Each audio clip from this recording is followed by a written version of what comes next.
You know them. The company whose iconic green and yellow tractors are basically the agricultural equivalent of a bald eagle screeching while eating an apple pie. They are, to put it mildly, a very big deal. So, when a company like that issues something called a profit warning, it's like your seemingly healthy grandpa suddenly announcing he's taking up competitive parkour.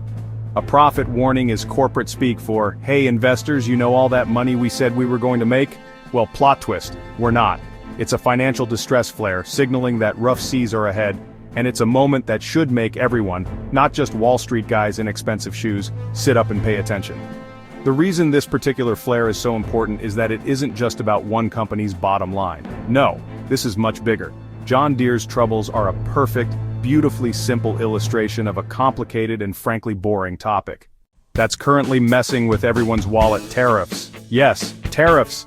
The political tool that sounds like it should be a fancy French dessert but is actually a tax on things we buy from other countries. Well, imagine you're building a car, a tractor, or even a ridiculously oversized lawnmower. You need steel. Lots and lots of steel.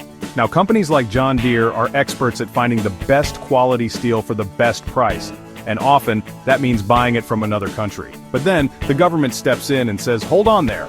Any steel you bring in from over there now comes with a 25% tariff. Suddenly, that perfectly good, reasonably priced steel is 25% more expensive. It's like going to buy a gallon of milk, and the cashier slaps an extra "because I said so" tax on it. Think of it like making a pizza. Flour is your steel. If the government suddenly puts a huge tax on all imported Italian flour, the fancy pizzeria down the street has a problem. Now, let's look at who gets hit first by these rising costs. Before the price tag on a new tractor changes, the company itself has to react. When profits shrink, businesses do what they always do: they tighten their belts. This can mean freezing hiring, cutting back on overtime for factory workers, or even delaying plans to build new plants. A factory worker in Waterloo, Iowa might see their hours cut, not because of foreign competition, but because the cost of the materials they work with has made their own company less competitive and less profitable. And then there's the American farmer, the person John Deere's machines are built for. Farmers operate on razor-thin margins. Their income is squeezed by everything from unpredictable weather. When a new combine harvester, which can already cost over $500,000, so what do? They make do. Instead of investing in a new state-of-the-art tractor that could increase their yield and save on fuel, they're forced to patch up their old equipment. They spend money on costly repairs for aging machines, hoping to squeeze one more season out of them.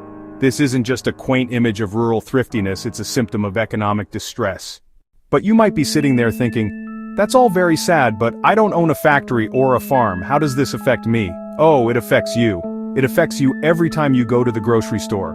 When it costs a farmer more to plant, grow, and harvest their crops because their equipment is more expensive, the price of those crops, the corn in your cornflakes, the wheat in your bread, the soybeans in your tofu, has to go up to compensate. But it's not just about food. Remember that steel tariff? Steel isn't just for tractors, it's in your car, it's in your washing machine, it's in the metal shelves at the supermarket. Think about a simple can of soup. The can is made of metal, likely subject to tariffs. The soup was made in a factory full of steel equipment. It was then transported on a truck, which is also made of steel and runs on parts that may have been imported.